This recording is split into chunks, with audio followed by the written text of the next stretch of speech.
Hello, welcome to MD's English empire institute for learning English. তো চলো আমাদের মাধ্যমিক ম্যারাথন যে ক্লাসগুলো চলছে তার মধ্যে থেকে আমাদের যে দুটো লেসন পড়া আছে, লেসন 3 অ্যান্ড তোমার লেসন 8, যেটা probably the last lesson of class 10 মাধ্যমিক 2025 সিরিজ। তো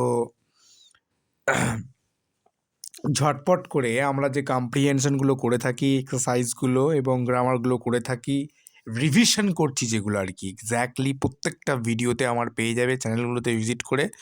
মাধ্যমিক 2025-এর ক্যান্ডিডেটরা মাস্ট ওয়াচ ভিডিও, প্লিজ সেগুলো ভিজিট করে দেখো।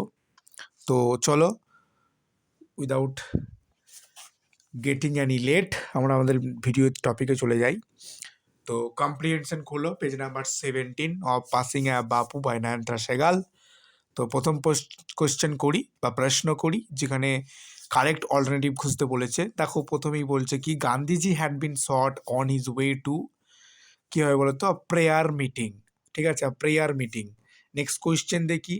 নেক্সট কোয়েশ্চেন বলেছে the author came to know of Gandhiji's death. Author কখন জানলেন গান্ধীজির মৃত্যু সম্পর্কে বা মৃত্যু সংবাদ সম্পর্কে? কিসে জানলেন আর কি না, বায়া টেলিফোন কল। তারপর দেখি এক্সারসাইজ 3 নম্বর কোয়েশ্চেন দেখি, when one is faced with the shock of a loved one's death one. তাহলে যখন একজন কি বলতো তার প্রিয়জনের মৃত্যুর সংবাদ শুনে আঘাত পায়, তখন সে কি করে বলতো? হুইম্পার্স করে। ঠিক আছে, 1 নম্বর উত্তরটা। চলো, ফিল ইন দ্য চার্ট, মানে এই যে চার্টটা ফিল করতে হবে ইনফরমেশন ফ্রম দ্য টেক্সট। তো দেখি প্রথমটা কি বলেছে, date on which Gandhiji was shot dead. তাহলে সেই দিনটি লিখতে হবে যেই দিনকে গান্ধীজিকে গুলিবিদ্ধ করা হয়েছিল। তো লিখে নাও 30 জানুয়ারি, 30শে জানুয়ারি 1978। ওকে, নেক্সট কোয়েশ্চেন দেখি, place where Gandhiji breathe his last. তাহলে সেই জায়গাটির নামকরণ করো বা জায়গাটির নাম বলো যেখানে গান্ধীজি তার শেষ নিঃশ্বাস ত্যাগ করেছিলেন। তো প্লেসটার নাম হচ্ছে কি বলতো? বিড়লা হাউস, যেটা দিল্লিতে অবস্থিত। তারপর দেখি 3 নম্বর বলেছে information given by the broadcast. তো বেতার মাধ্যমে তখন কি সংবাদ পৌঁছেছিল? গান্ধীজিজ ডেথ, এটাই বেতার মাধ্যমে পৌঁছানো হয়েছিল। তো এবার 3 নম্বর এক্সারসাইজ করি, যে ট্রু ফলস এবং সাপোর্টিং স্টেটমেন্ট দিতে হবে ট্রু ফলসের ভিত্তিতে। তো প্রথম কোশ্চেন বলেছে the author received an urgent telephone call in the morning. তো উত্তরটা কি হবে? এটা হচ্ছে, বুঝতেই পারছি মর্নিংয়ে পাইনি, তো ফলস হবে, সন্ধ্যাবেলায় পেয়েছিল। তো I was having tea on the evening of 30th January, ওই লাইনটি এখানে সাপোর্টিং স্টেটমেন্ট হিসেবে তোমরা দিয়ে দেবে।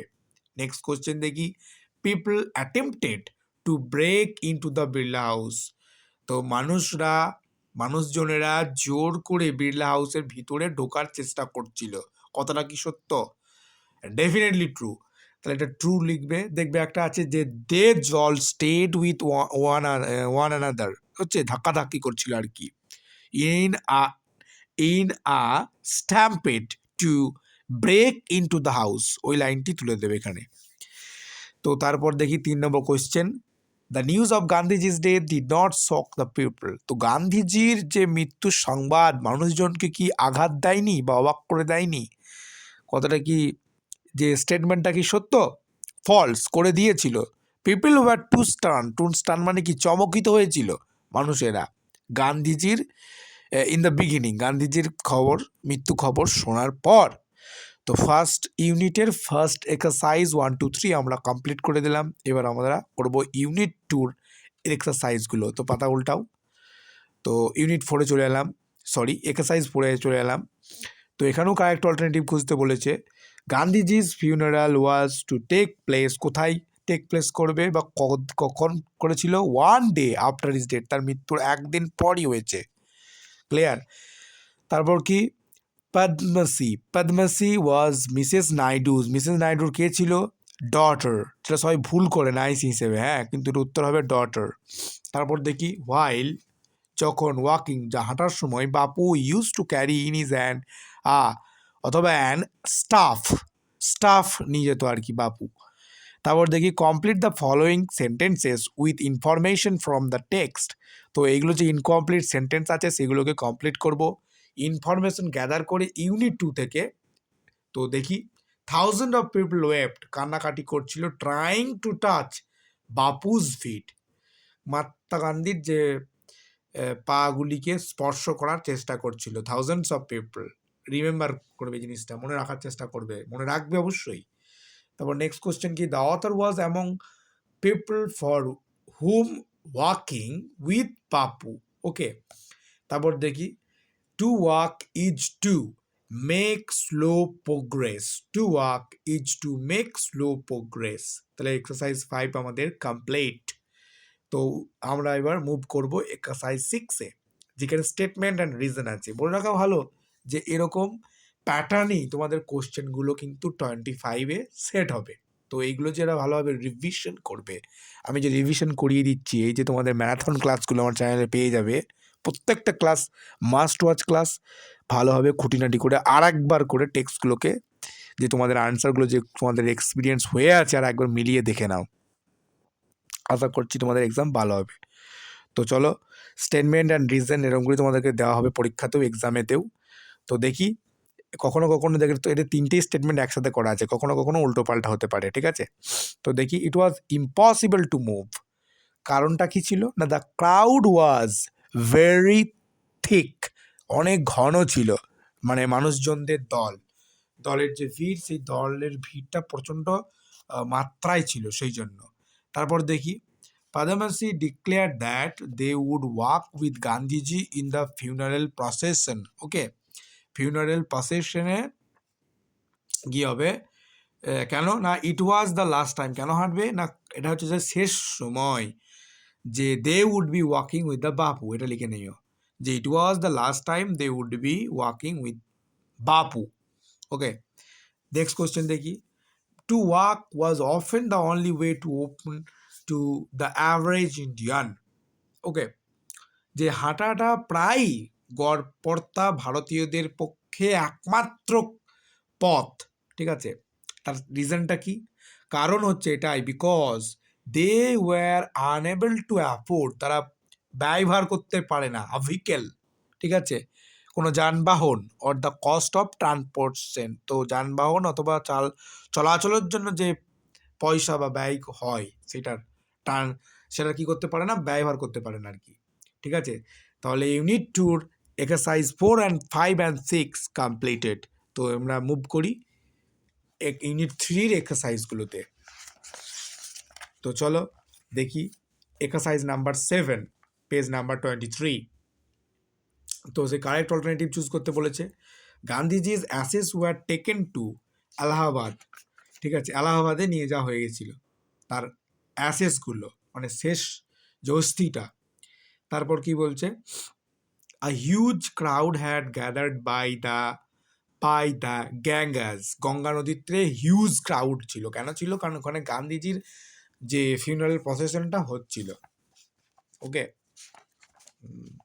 Gandhiji awaken people to another's, কি বলতো, সাফারিং, গান্ধীজি মানুষকে জাগিয়েছিলেন একে অপরের কষ্ট, যে কষ্টের প্রতি সহানুভূতিশীল হওয়ার যে ব্যাপারটা তিনি তাকে জানান দিয়েছিলেন প্রত্যেকটা মানুষকে আর কি।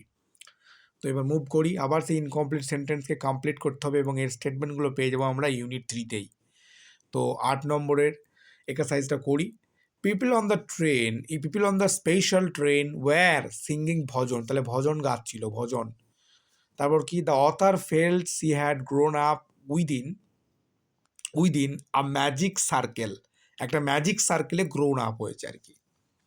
লাস্ট কোশ্চেন দেখি, বাবু হ্যাড পাসড অ্যাওয়ে, বাবু চলে গেছে, বাট ইজ ইন্ডিয়া, কিন্তু তার যে Bharat, okay, would continue to live in his children, তার যে ভারতের প্রতি যে একটা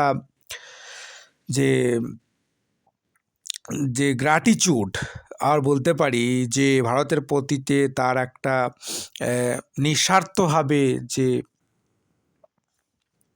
অবদানগুলি সেইগুলো কি বলতো প্রত্যেকটা ভারতীয় শিশুর মধ্যে আসবেই, ঠিক আছে। তো তারপর দেখি ফিল ইন দ্য চার্ট, ওই যেমন স্টেটমেন্টটা রিজন করলাম সেরকমভাবেই এরকমও আসতে পারে কজ অ্যান্ড এফেক্ট, ওকে। তো এটা নিয়ে কোনো ঘাবড়ানোর কোনো কারণ নেই, কজ হচ্ছে কারণ, এফেক্ট হচ্ছে ফলাফল, ওকে। তো দেখি এফেক্টের ঘরে দিয়েছে কি people did not weep anymore, তো মানুষজনরা আর কাঁদছিলেন না। কারণটা কি ছিল না, দে কুড ফিল, কারণটা এটাই ছিল, they could feel the presence of Gandhiji in flowers and sings, okay. তারা ফুল ও গানের মধ্যে গান্ধীজি যে আছেন এটা তারা অনুভব করতে পারছে না, এই জন্য তারা কাঁদছিলেন না, ঠিক আছে। ফুল ও গানের মাধ্যমে তারা এটা বুঝতে পারছিল যে গান্ধীজি এখানে উপস্থিত আছেন কোথাও না কোথাও। দ্য ম্যাজিক সার্কেল ভ্যানিসড, তো যে ম্যাজিক সার্কেলটা ছিল ভ্যানিসড হয়ে গেছিল, যে জাদু বলয় অদৃশ্য হয়ে গেছিল। তো কেন না, দ্য ন্যারেটর ফেল্ড, যে লেখিকা বুঝতে পেরেছিল যে অ্যাট সি, যে ওয়াজ কনফিউজ, যে সে মানে লেখিকা কি হয়েছিল, যে কনফিউজড হয়ে গেছিল আর কি। তারপর দেখি কি বলছে, দেখো এফেক্ট করা আছে, the author felt that she wouldn't lose courage so easily, লেখিকা অনুভব করেছিলেন যে তিনি এত সহজে তার কারেজ অর্থাৎ সাহস সে হারাবে না, কারণ ভ্যালুজ ভ্যালুজ, কারণ এতে were values values were not so weak, okay, not so weak, কারণ তার মূল্যবোধ এতটা দুর্বল ছিল না। তাহলে ইউনিট 1, 2 অ্যান্ড 3 তিনটেই আমি ডিফারেন্ট ভাবে এবং খুব স্পষ্টভাবে ডিটেলে আলোচনা করে দিলাম। এবার তোমাদের মোস্ট অ্যাওয়ার্টেড টপিক যেটা থাকে গ্রামার ইন ইউজ, সেটা একটু দেখি। ওরাকা ভালো যে এখান থেকেও কিছু কিছু কোয়েশ্চেন সেট হয়ে যায় 25 বা মাধ্যমিক এক্সামিনেশনে, তো গ্রামার টেক্সচুয়াল গ্রামারগুলো ভালোভাবে করে যাবে। তো পেয়ার করতে বলেছে আর কি সেন্টেন্সগুলোকে। তো দেখি প্রথম কোয়েশ্চেন দেখি, men and women were sad they collected around Birla house, ঠিক আছে। তো এগুলোকে পার্টিসিপেল দ্বারা করলেই হয়, যে পার্টিসিপেল দ্বারা করতে হবে। তাহলে দেখো বিং, উত্তরটা হবে বিং স্যাড কমা দেবে, বিং স্যাড কমা দিলে men and women collected around Birla house, okay. তারপর নেক্সট কোয়েশ্চেন দেখি, Gandhiji is a great leader, first sentence, he is known as the father of the nation, তাহলে তাকে ফাদার অফ দ্য নেশন বলা হয়। তাহলে গান্ধীজি কমা দেবে, এটা অ্যাপোজিশন করবো, হ্যাঁ, phrase noun in apposition, Gandhiji comma দিলে তারপর কী হবে বলতো, the father of the nation, okay, Gandhiji father of the nation হলো, কমা দিলে দিয়ে এটা লিখে দেবে ইজ আ গ্রেট লিডার, বাস খতম। 3 নম্বর দেখি, দ্য পিপল ওয়ার স্টান, তারা চমকিত হয়ে গেছিল, they could not speak in the beginning, তাহলে এখানে টু কম্পোজিশনে আসতে, অর্থাৎ কী বলতো টু না নিয়ে হলো কী বলতো টু স্পিক, হ্যাঁ টু নিয়ে আসবে, সেটা ইনফিনিটিভ ওয়েতে, ওকে। তো দেখো কী হবে উত্তরটা এরকম হবে, the people were too stun to speak in the beginning. তারপর 4 নম্বরটা দেখি, the funeral was over, the narrator return to Delhi, তাহলে এটাই কীভাবে করবো স্যার, এটা নমিনেটিভ কেস, অ্যাবসলুট নমিনেটিভ কেসে করবে সেরকম অনুসারে। কীরকম হবে স্যার, কমা দিয়ে করবে, the funeral was over comma দিলে, the funeral was over comma দিলে দিয়ে কী বলতো, the narrator return to Delhi, বাস এটুকু হলেই হয়ে যাবে। 5 নম্বর দেখি, the ashes were immersed in the Ganga নদীতে ভাসিয়ে দেওয়া হয়েছিল, দেন দ্য সানসেট, তারপর সূর্য কি হলো, সূর্য অস্ত গেল, ঠিক আছে। তো এটা কি হবে, এটাকে অ্যাডভার্বাল ফ্রেজ হিসেবে তুমি করে দিতে পারো, দ্য অ্যাসেস ওয়াজ, ওয়্যার আছে তো ওয়াজ করে দেবে, was immersed in the Ganges by sunset, clear. 6 নম্বরটা দেখি last question, we listen to the broadcast, আমরা বডকাস্ট বা বেতার মাধ্যম শুনেছিলাম, we realise that Bapu was no মোর, আমরা বুঝতে পারলাম যে বাপু আর বেঁচে নেই, তাহলে কি হবে, এটাকে তোমরা জিরান্ড বা প্রিপোজিশন জিরান্ড দিয়ে করে দিলে কি হবে, এটা করতে পারো। উত্তরটা তাহলে এরকম হবে, আমি করে রেখেছি অলরেডি, দেখো যে on listening to the broadcast, আমি পড়িয়েছি তো অন্য ব্যাচে করিয়ে রেখেছি অলরেডি। তাহলে on listening to the broadcast comma দিলে উই রিয়েলাইজড, আমরা বুঝেছি, SED দেবে, দ্যাট যে বাপু ওয়াজ নো মোর। বাস, grammar in use complete. Thank you for watching this video. Subscribe অবশ্যই করো, আমি এটা গ্যারান্টি দিতে পারি যে এখানে আমাদের ভিডিওগুলো প্রোডাক্টিভ হবে এবং তোমাদের ক্ষেত্রে ভেরি ইনফরমেটিভ হবে। আর একটা কথা বলে রাখি, আমরা অফলাইন অনলাইন বোথ মোডেই ক্লাস করে থাকি খুব স্বল্প মূল্যে। আমরা 9, 10, 11, 12 ক্লাস প্রোভাইড করে থাকি। যারা ক্লাস এসব নিতে ইচ্ছুক বা নোটস নিতে ইচ্ছুক মাস্ট কমেন্ট করবে। Thank you.